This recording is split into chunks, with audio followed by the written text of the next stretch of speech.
Good morning प्यारे बच्चों। Balaji account channel में आपका स्वागत है। आज हम नया चैप्टर स्टार्ट करेंगे जिसका नाम है प्रोसेस कॉस्टिंग।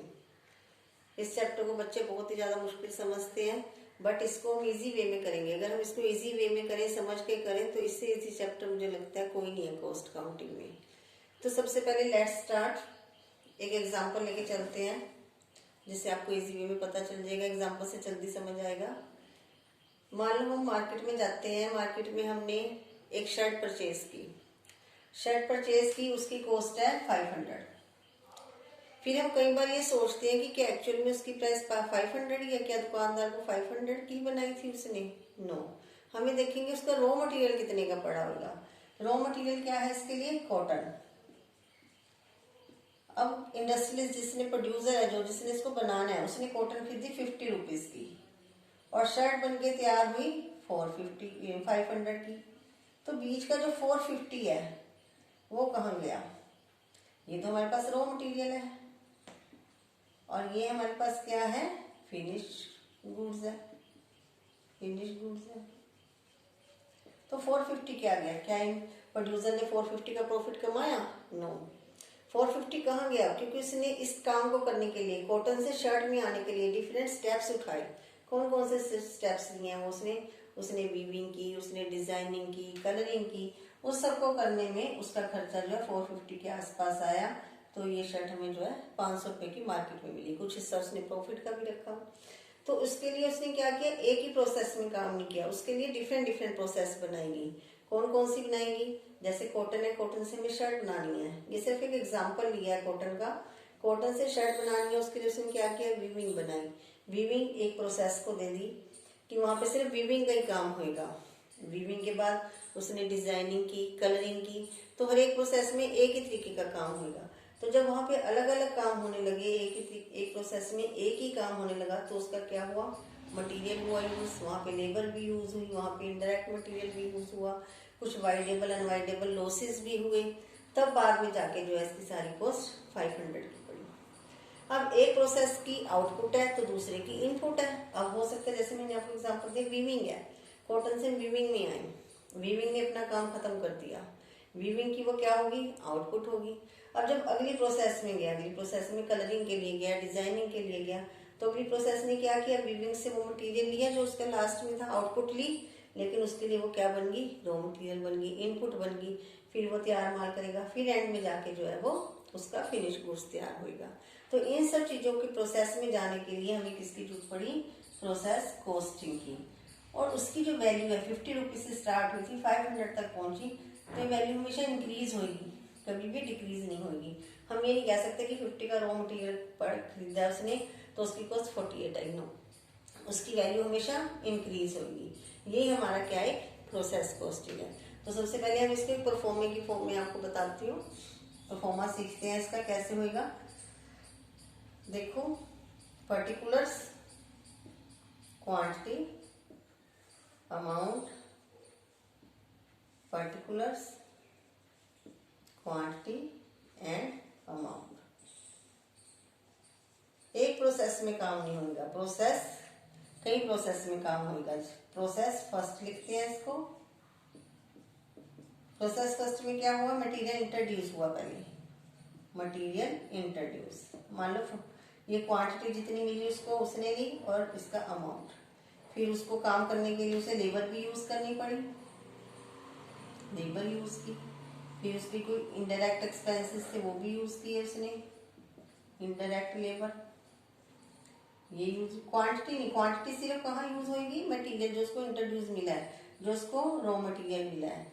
लेबर के लिए तो कोई रॉ मटेरियल नहीं होगा, कोई मटेरियल यूटिलाइजेशन नहीं होगा। इधर बाय कोई लॉस हुए हैं, नॉर्मल लॉस, दो तरीके के लॉस होते हैं।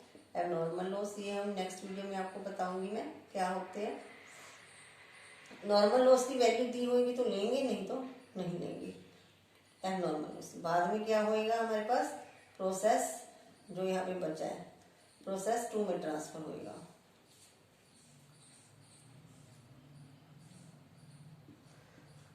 अब प्रोसेस 2 में, प्रोसेस 1 में जो काम हुआ, इसके लिए ये रॉ मटेरियल था लेकिन ये तैयार माल हो गया।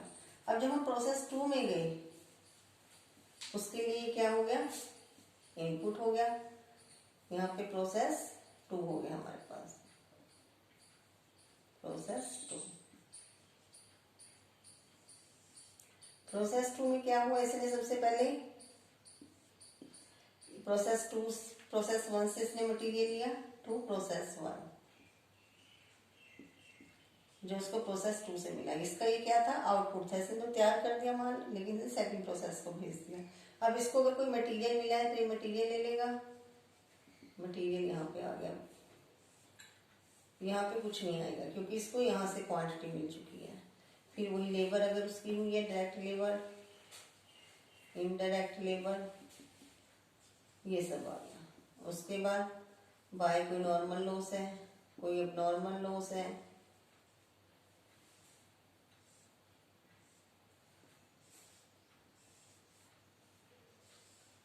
कई बार एबनॉर्मल गेन भी हो जाता है, वो हम नेक्स्ट वीडियो में डिस्कस करेंगे। एबनॉर्मल गेन क्या होता है ये, तो ये भी हम यहाँ पे भी आ सकते हैं, वैल्यू यहाँ पे एबनॉर्मल गेन यहाँ पे आएगा।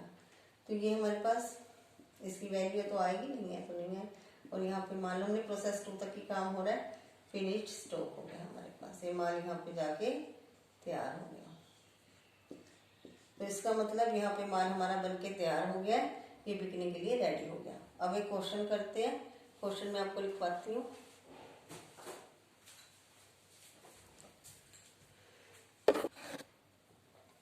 अब मैं आपको कल्याणी पब्लिशर की बुक से क्वेश्चन करा रही हूँ। उसका एक हमें क्वेश्चन में पढ़ती हूँ, पहले सुनो question. A product passes 3 process, these processes are number respectively 1 2 3। ये इसको नंबर दिए हुए हैं 1 2 3, ये प्रोसेस है। और यहाँ पे इसको दिया हुआ कि during the week 500 units are produced, 500 units given है। उसके बाद हमें दिया हुआ प्रोसेस 1 में direct material, labour, direct material देखो कितना दिया हुआ है 3500, 1600 एंड 1500। और जो डायरेक्ट लेबर दी हुई है वो दी हुई है 2500, 2000 एंड 2500, ये डायरेक्ट लेबर है। अब हमें दिया हुआ है ओवरहेड एक्सपेंसेस 1400, और ये अपोर्शन करनी है हमें, apportioned the process on the basis of wages, ये हमें क्वेश्चन गिवन है। और मटेरियल इंट्रोड्यूस हमारे पास कितने 500 यूनिट्स, मटेरियल इंट्रोड्यूस्ड 500 यूनिट्स। अब इस क्वेश्चन के अकॉर्डिंग हमें 3 प्रोसेस बनानी पड़ेगी, तो हम 3 प्रोसेस बनाते हैं। Particulars, quantity, amount, particulars, quantity and amount.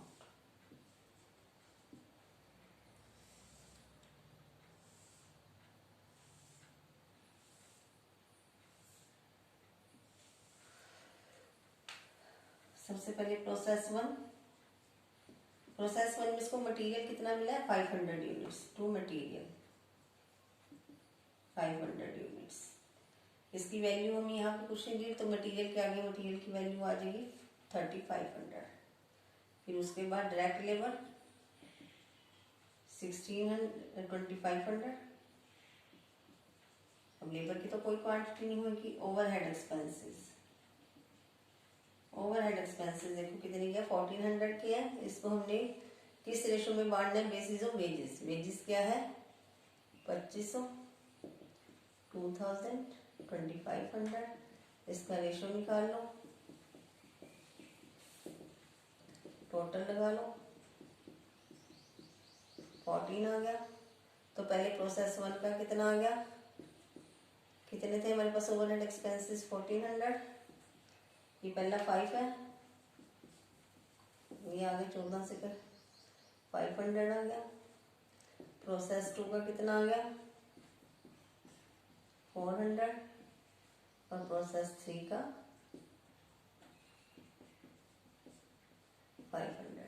बन गया 1400। अब ओवरहेड एक्सपेंसेस यहाँ पे कितने आ गए 500। अब हमें यहाँ पे कुछ नहीं गिवन है, कोई लॉस नहीं गिवन है, तो हम यहाँ पे लिखेंगे बाय प्रोसेस सेकंड। प्रोसेस 2 में हम ये भेज रहे हैं 500 यूनिट से, 500 की 500 यूनिट चली गई, कोई लॉस नहीं हुआ इसमें। हमें अमाउंट कितना चला गया 6500।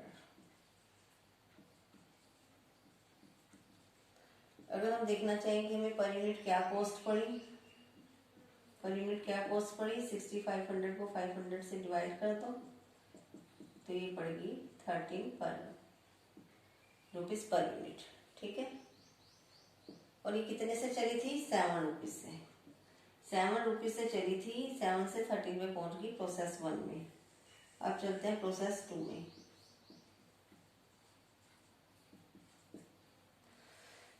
प्रोसेस 2 ने क्या किया, जो प्रोसेस 1 में ये मटेरियल बना था इसके लिए क्या हो गया, ये आउटपुट होगी, तैयार हो गया माल इसका। यहाँ पे इसके लिए क्या हो गया, ये इनपुट होगी टू प्रोसेस 1। कितना है प्रोसेस 1 से जो आया 500 और इसकी वैल्यू कितनी है 6500। इसको और मटेरियल मिला 1600 का टू मटेरियल। क्वांटिटी कुछ नहीं मिली क्योंकि यही क्वांटिटी चल रही है। इसकी लेबर कितनी है 2000 और ओवरहेड एक्सपेंसेस कितने हैं इसके, ये 400।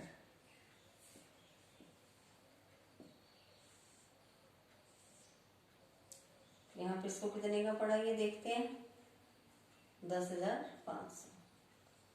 तो बाय प्रोसेस 3, क्योंकि जब तक प्रोसेस चल रही है तब तक हम इसको ट्रांसफर करते रहेंगे।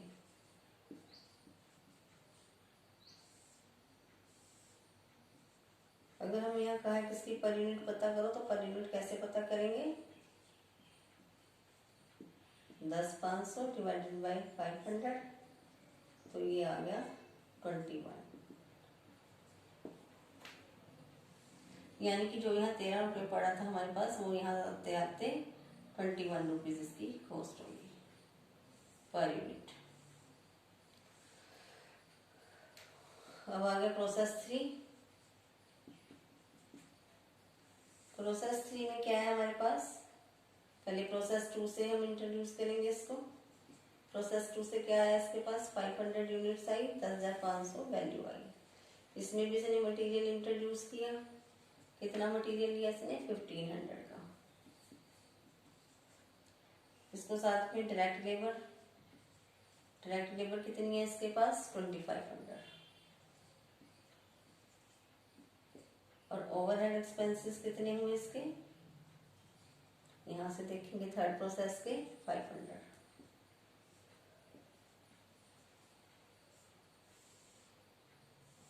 बस और कुछ नहीं है हमारे पास। अब यहाँ पे क्या हुआ बाय, यहाँ माल बन के हमारे पास तैयार हो गया, बाय फिनिश्ड स्टॉक हो गया हमारे पास। ये वैल्यू देखिए कितनी है 500, 15,000 आ गई हमारे पास 15,000। तो यानी कि इसने क्या किया, फिनिश स्टॉक